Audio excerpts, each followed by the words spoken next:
नमस्कार. आपण जय जवान जय किसान असा प्रत्येक जण नारा देतो, पण त्या शेतकऱ्याची व्यथा कुणी जाणून घेण्याचा प्रयत्न केलाय का?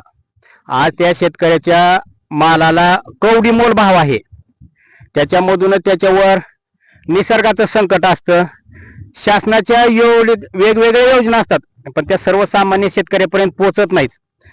आणि आपण पाहतो आमदार खासदार लोकप्रतिनिधी मोठ्या मोठ्या पत्रकार परिषद असतात, पण आमचा एक मित्र आहे, यांनी आज यांच्या शेतातच पत्रकार परिषद बोलावली आणि त्यांची व्यथा काय आहे, त्यांचं काय गारण आहे, आपण त्यांच्याकडूनच ऐकूयात. बोला, नाव सांगा आपलं अगोदर. नमस्कार, मी गोविंद किसन माळी, राहणार ढोकी. मी माझ्या शेतामध्ये मी शेती ही दुसरीची वाटेवर केलेली शेती आहे. इथं 6 एकर शेती आहे आणि त्या शेतामध्ये मशागत करण्यासाठी मी 1,10,000चा बारका पॉवर टिलर मिनी विडर विकत आणलेला होता 6 वर्षाखाली. तो गेल्या जून महिन्यामध्ये सोयाबीनची पेरणी झाल्यानंतर सोयाबीन डुबण्याच्या टायमाला मग तो शेतात आणला होता. ते शेतात आणलेला असताना शेतात काम करत असताना पाऊस आल्यानंतर मी तो लावून गेलो. 2 दिवस होता. तिसऱ्या दिवशी माझा 1,10,000चा मिनी पॉवर टिलर शेतातनं चोरी गेलेला आहे. कुठून चोरी गेला? डोकी शहरातून शेतातून. मग इथं कुठं लावलेला होता? इथं काय पाठीमाग आपण उभारतो इथं दिसतो पाठीमागे लावलेला होता. बरं. मग आणि उसाच्या सरीमध्ये लावला होता, झाकून टाकलेला होता, तरी पण तो चोरी गेलाय. आणि मी वारंवार पोलीस स्टेशनला जाऊन तक्रारी दिल्या, पण माझा काय तिथलं कोणी पोलीस स्टेशनात दखल घेतली नाही. माझा FIR पण फाडून घेतलेला नाही. आम्ही येऊ बघू तपास करू असेच कारण सांगितले. तुम्ही ट्रॅक्टरचा माग पाहिला का? कुठल्या दिशेने गेला ट्रॅक्टर? पाहिला ना, हे आपण उभारलेल्या उजव्या साईडला खाली तळ आहे आणि तळ्यातून वरी मेन रस्त्याला काढलेला आहे आणि तिथून वाहनात गेलेला आहे. तिथून तुम्ही डोकी पोलीस स्टेशनला कोणाला भेटले? सातपुते साहेबाला भेटलो, मेन PSI साहेबाला भेटलो. ट्रॅक्टर चोरी गेल्यानंतर तुम्ही किती दिवसांनी भेटले पोलीस स्टेशनला? लगेच त्या दिवशीच. त्या दिवशी भेटले. हा, त्या दिवशी काय प्रतिक्रिया आली? काय नाही, सातपुते साहेब आले, बघितलं, बघू तपास करू आणि ते मलाच विचारतात की तुझा कुणावर संशय आहे का ते सांग. आता आम्ही कुणावर संशय घ्यायचा? अगर कुणाचे नावं घ्यायचे? आम्हाला संशय घ्यायचा असता अगर माहिती असतं आम्ही धडक नावं घेतली असते ना. तपास करणं यांचं काम आहे. तुमचा FIR वगैरे फाडला का? काय गुन्हा नाही. नोंद करून घेतला का त्यांनी? काय नाही, गुन्हा नोंद नाही, काय नाही. मी FIR फाडा म्हणत होतो. FIR ची माझी दखल घेतली नाही, कोणी FIR फाडून घेतलं नाही, काय नाही, काय नाही. अज्ञात इसम म्हणून गुन्हा नोंद करून घेतला नाही? काहीच नाही, काही नाही. बरं, तुम्ही किती दिवस नंतर हेलपाटे मारले त्यांच्याकडे? 1 महिना हेलपाटे मारत होतो. 1 महिन्यापर्यंत. 1 महिना हेलपाटे मारत होतो. त्याच्यानंतर पुन्हा परत कधी गेले का? नाही, पुन्हा गेलोच नाही. काय करणार? 1 महिना कामधंदे सोडून रोज उठून जायला ते वेळ तर पाहिजे ना.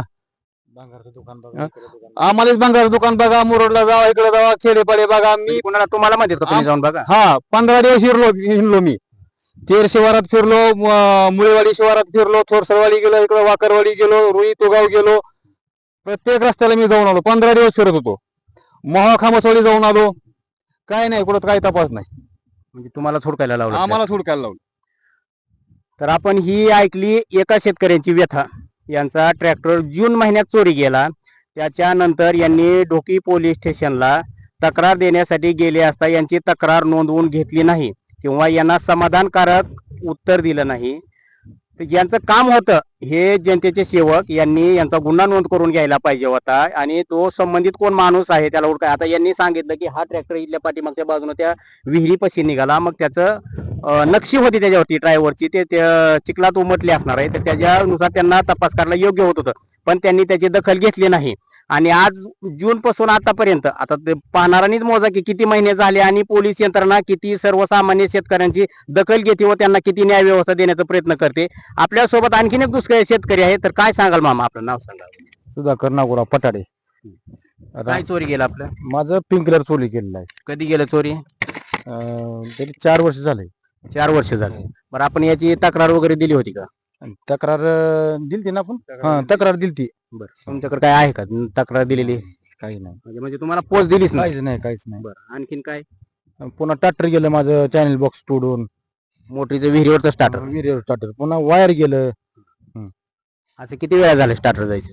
ट्रॅक्टर आणि ट्रॅक्टर एकच फक्त गेलं. तुम्ही प्रॉपर कुठले राहिला? राहणार मुरुड.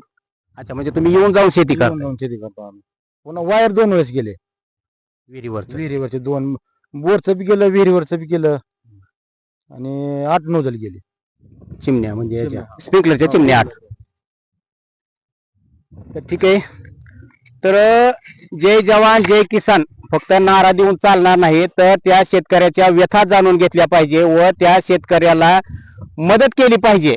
आणि ती मदत म्हणजे शेतकरी काय तुम्हाला दान धर्म करा म्हणत नाही किंवा त्या, पण ज्या शेतकरी आज संकटात आहे, आज त्या बिचाऱ्याचं त्यानं दुसऱ्याचं वावर वाट्याने केलंय आणि इथं मोलमजुरी करून खातंय ते. आता काय आपण पाहतो सोयाबीनला काय भाव आहे, ऊसाला काय भाव आहे, ऊस नेताना काय परिस्थिती होती, आज खताचा काय भाव होता आणि आता ऊसाचा काय भाव चालू आहे, आपण त्याच्यानुसार बातम्या टाकतच आहोत. पण खरंच या माणसाला योग्य वेळी जर न्याय मिळाला असता तर त्यांनी एक नाही दुसरं ट्रॅक्टर घेतला असतं. पण ह्याच्यामधून काय होतंय की ह्या लोकांना कोण पाठीशी घालते, जे हे असे या बिचाऱ्याचं ट्रॅक्टर चोरी गेले. आणि ढोकी परिसरात अशा खूप घटना आहेत की ज्याची दखलच घेतली गेलेली नाहीये की यांची चोरी झाली तर ठीक आहे तुमचं 8 दिवसानं देऊ 4 दिवसानं, पण त्या माणसाची दखल घेतली नाही. ते ढोकी पोलीस स्टेशनला एक पत्रकार म्हणून विनंती आहे की आपण सर्वसामान्य माणसाच्या योग्य वेळेत नोंदी करून घ्या, त्यांची तक्रार नोंदवून घ्या व त्यांना न्याय मिळवून देण्याचा प्रयत्न करा. नमस्कार.